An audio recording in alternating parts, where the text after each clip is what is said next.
Assalamualaikum. So this video is about how to tackle difficult MCQs during exams. ठीक है, सबसे पहले तो हम बात करते हैं कि एग्जाम्स में तीन तरह के MCQs होते हैं.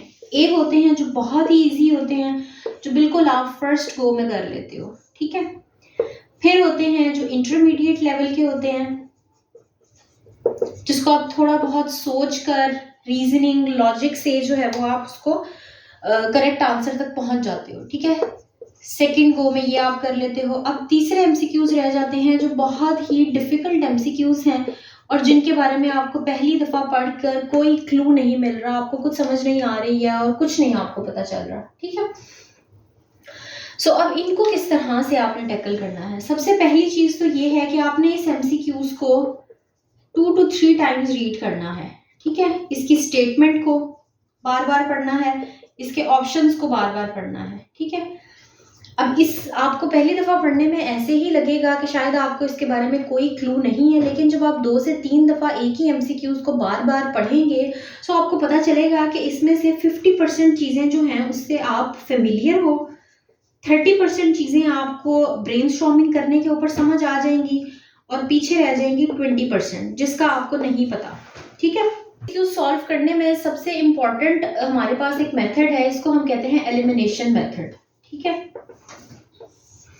आपने बार बार स्टेटमेंट को रीड करना है, कुछ ना कुछ आपको वहां से क्लू मिल ही जाएगा. ऐसा नहीं होगा कि बिल्कुल ही ऑब्वियसली आपने प्रॉपर तैयारी की है, आपने सारा कुछ पढ़ के आप गए हैं, MCQ सॉल्व किए हैं, आपने पल्स किए हैं रफ़ी से, आपने थ्योरी की है, अपनी सब कुछ किया है. तो इस तरह से कुछ भी नहीं होगा कि आउट ऑफ नोवेयर वो आपसे कुछ भी पूछ लेंगे जिसका आपको कुछ भी इल्म ही नहीं है. तो ऐसा नहीं होगा.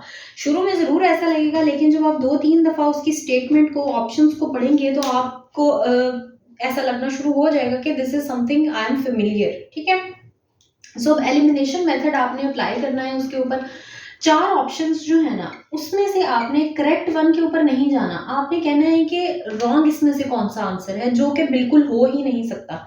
स्टेम को 2-3 दफ़ा पढ़ा, फॉर एग्जाम्पल हम कहते हैं कि ये 3 तो हो ही नहीं सकता. ठीक है, बिल्कुल ही नहीं हो सकता. ऑब्वियसली अगर यहाँ पर एक चीज़ है जो आपने नहीं पढ़ी हुई है, कुछ ऐसा ऑप्शन है जो आपने नहीं पढ़ा हुआ, या 4 है आपने ऐसा नहीं पढ़ा हुआ, बाकी 2 ऑप्शंस तो आपके पास ऐसे हैं ना कि जो आपने पढ़े हुए हैं और आपको पता है कि यार ये हो सकते हैं या ये नहीं हो सकते. फॉर एग्जाम्पल 3rd आपने कर लिया कि ये नहीं हो सकता. 2 में से आपको समझ नहीं आ रही है, हो भी सकता है नहीं भी हो सकता. आपने दोबारा स्टेप पे जाना है, आपने स्टेटमेंट को अगेन रीड करना है और इसमें से कोई ना कोई क्लू, कोई एक वर्ड, कोई एक लॉजिक, कोई एक रीजन जो है ना वो आपको जरूर मिल जाएगी जो आपको इसको भी एलिमिनेट करवा देगी. ठीक है, अब आपके पास बच जाएंगे सिर्फ 2. अब इन 2 में से आपको पता होगा कि डेफिनेट सी बात है, या तो ये चीज ठीक है या ये चीज ठीक है. ठीक है, अब इन दोनों के बारे में ही आपको कुछ भी नहीं पता है.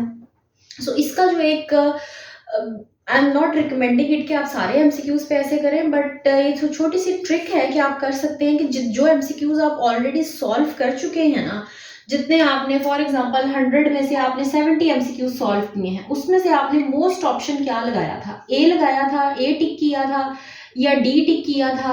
जो ऑप्शन आपको इनमें से लगे कि आपने ज्यादा टिक किया था ना, आपने उस ऑप्शन के साथ जाना है. क्लू तो आपको ना इसके बारे में है ना इसके बारे में है, ये भी ठीक हो सकता है, ये भी ठीक हो सकता है.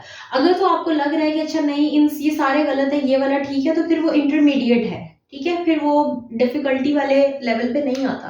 डिफिकल्टी यही है कि आपको 2 या 3 के अंदर कंफ्यूजन हो रही है. कभी कभी 5 ऑप्शंस भी होते हैं. ठीक है, सो 2 या 3 में आप कंफ्यूज हैं, उसमें अब आपको बिल्कुल कुछ पता ही नहीं है कि 2 तो आपने सेपरेट कर लिए, स्टेम बार बार रीड करके कोई क्लू आपको मिल गया, वो आपने रूल आउट कर दिया कि ये तो नहीं हो सकते. ठीक है, बाकी जो 2-3 है उसमें से आपको कुछ भी नहीं पता है, आप क्लूलेस हैं. ठीक है, तो उसके लिए ये मेथड है कि जो भी A है, B है, D है, जिस ऑप्शन को भी आपने जब आप सॉल्व कर रहे थे तो आपने की के अंदर क्या ज्यादा लगाया है, A लगाया है, D लगाया है, जो भी आपने ज्यादा लगाया होगा आपने उसकी तरफ जाना है. ठीक है, it's a bit of a psychological hack. ठीक है, कि जब भी कीज बनती हैं तो मोस्टली जो रिपीटेड होती हैं, जैसे A ज्यादा कीज हैं और या डी कीज़ हैं तो वही वाली कीज़ ज़्यादा रिपीटेड होती हैं। अक्सर जो भी आपके एमपीटीज होते हैं, ठीक है, प्रिलिमिनरी टेस्ट होते हैं, उनके अंदर भी यही ट्रिक आप यूज़ कर सकते हैं। बट ये बहुत ही लिमिटेड एमसीक्यूज़ के लिए, सब एमसीक्यूज़ आपने ऑब्वियसली नहीं करने। इजी जो है वो आपने फर्स्ट गो के अंदर अपने कंप्लीट कर लिए हैं। इंटरमीडिएट आपने सोच समझ के लॉजिक से, रीजनिंग से करने हैं। डिफिकल्ट के अंदर भी आपने अपनी रीजन और लॉजिक और क्लू सब कुछ करना है और बार बार उस एमसीक्यूज़ को पढ़ना है, ठीक है। इनको आपने ना सबसे एंड पे रखना है कि एंड पे अगर आपको कुछ भी नहीं समझ आ रही है, आपके पास टाइम कम है, तो आप उसमें से कुछ भी आप लगा सकें, ठीक है। बजाय इसके कि आप अपने इंटरमीडिएट भी साथ में रख लें। सो इसके ऊपर तो आप रीजन करके, ब्रेनस्टॉर्मिंग करके इसको तो आप सॉल्व कर सकते हैं, लेकिन जिसके बारे में आपको कोई क्लू ही नहीं है तो उसमें मसला होगा। और अगर वो गलत हो भी जाते हैं तो इसमें कोई ऐसी मसले की बात नहीं है, ठीक है। लेकिन अगर ये गलत होते हैं तो फिर थोड़ी सी परेशानी की बात है। सो आपने अपने इंटरमीडिएट और इजी वाले जो है वो अच्छे टाइम पे कंप्लीट कर लेने हैं। इसके अंदर अगर आपको सोचने में, समझने में थोड़ा टाइम लग भी रहा है और आपने ये दो फिल्टर कर लिए हैं सबके, आखिर पे आप इसमें से कोई भी लगा दें। या अगर फॉर एग्जाम्पल 10 एमसीक्यूज हैं जो डिफिकल्ट है और आपको सब में कंफ्यूजन है कि या ए है या डी है या सी है, ठीक है, ये तीन ही आप इसमें से रूल आउट करते हो। जो चीज इसमें अब सबसे ज्यादा, फॉर एग्जांपल इस एमसीक्यूज में भी ए, बी और सी है, फिर एक में ए, डी और ई है, ठीक है। अगले एमसीक्यूज में आपके पास ए, सी और डी है, तो ए सब में कॉमन है। तो अगर आप सबका भी ए लगा देंगे तो उसमें से आपके 50% एमसीक्यूज वैसे ही सॉल्व हो जाएंगे और जो कि ठीक होंगे, ठीक है। So this is a little trick, hope ये आपको थोड़ा सा हेल्पफुल हो। Thank you.